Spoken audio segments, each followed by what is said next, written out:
এই তো গোটা কলকাতাকে এইভাবে অবৈধ নির্মাণের যে টেন্ডার সেটা তৃণমূল নেতারা দিয়ে রেখেছে। তৃণমূল নেতারা কী করবে? প্রতি স্কোয়ার ফিটে তো তারা পয়সা নেয়। তো প্রতি স্কোয়ার ফিটে যদি আপনি টাকা নেন, আপনার মেরুদণ্ডে জোর থাকবে এর বিরুদ্ধে প্রতিবাদ করার। আজকে ভাঙছে, 30 বছর পর আরও প্রচুর বাড়ি ভাঙবে। এখন একটা দুটো করে ভাঙছে। আপনি উত্তর কলকাতা যান, দক্ষিণ কলকাতা যান, চেতলাতে যান, কোথায় যাবেন? কোন জায়গা নেই যেখানে স্কোয়ার ফিটে কাউন্সিলররা টাকা নেয়নি? প্রত্যেক কাউন্সিলরকে স্কোয়ার ফিট কাউন্সিলর বলা হয়। এক একজন কাউন্সিলরের সম্পত্তি দেখলে মাথা খারাপ হয়ে যাবে। এক কাউন্সিলর তো পিডাব্লিউডির জায়গা দখল করে বাইপাস ধাবা বানিয়ে বসে আছে। জায়গাটাই অবৈধ, সরকারি জায়গা। এই তো কাউন্সিলর তৃণমূল কংগ্রেসের। সুকান্তদা, তৃণমূল বলছে বিজেপি নাকি আর প্রার্থী খুঁজে পাচ্ছে না, তাই দ্বিতীয় তালিকাতেও বাংলার কোনো প্রার্থীর নাম নেই। তৃতীয় তালিকা প্রকাশ হচ্ছে না, আজ দিল্লিতে বৈঠক রয়েছে। প্রার্থী তালিকা কি আজ ঠিক হবে? দেখুন, আমাদের হচ্ছে সর্বভারতীয় দল। এবার সমস্যা হচ্ছে কি বলুন তো, মৌমাছি মাঝে মাঝে নিজেকে পাখি মনে করে, তারা তো মুশকিল। তৃণমূল কংগ্রেস একটা রিজিওনাল দল, একজনই নেত্রী, সঙ্গে হাফখানা একজন নেতা আছে। তো তারা ঘরে বসে পারিবারিক পার্টি, পরিবারের লোকেদের সাথে আলোচনা করে নেয় কাকে কাকে প্রার্থী করবে, হয়ে যাবে। আমাদের তো তা না।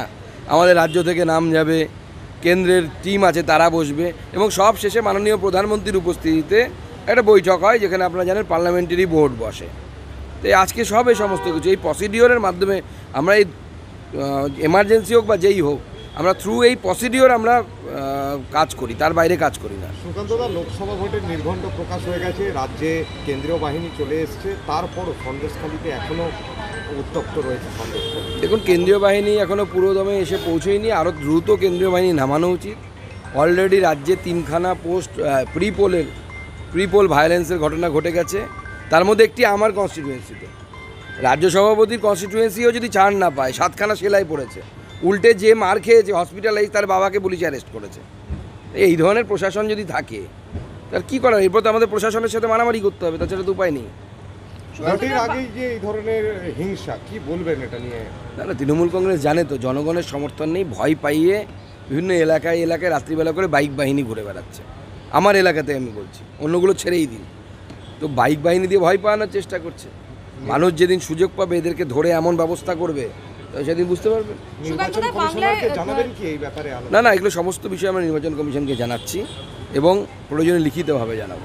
সুকান্তদা, লোকসভা ভোটের একটা দামামা বেজে গিয়েছে, কিন্তু এখনো পর্যন্ত বাংলায় বাম কংগ্রেস বা বাম আইএসএফ এর জোট হিসেবে জোটই কাটছে না। তো কি মনে হয় এর ওখানে কি লোকসভা নির্বাচনে পড়তে চলেছে? ওখানে জোট বলে কিছু নেই, পুরোটাই জটই আছে।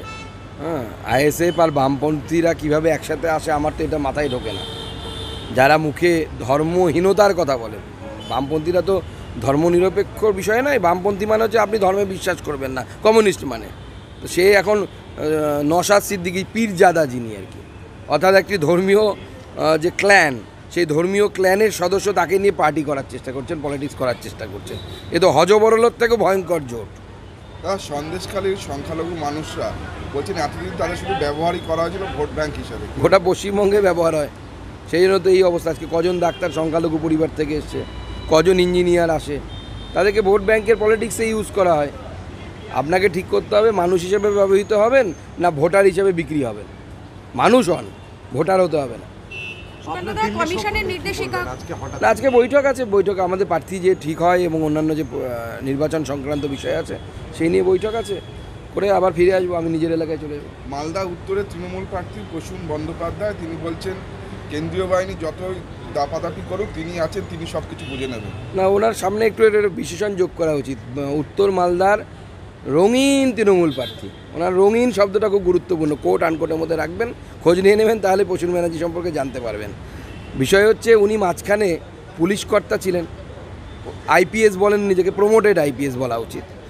তারপরে উনি নাটক সিরিয়ালে অভিনয় শুরু করলেন।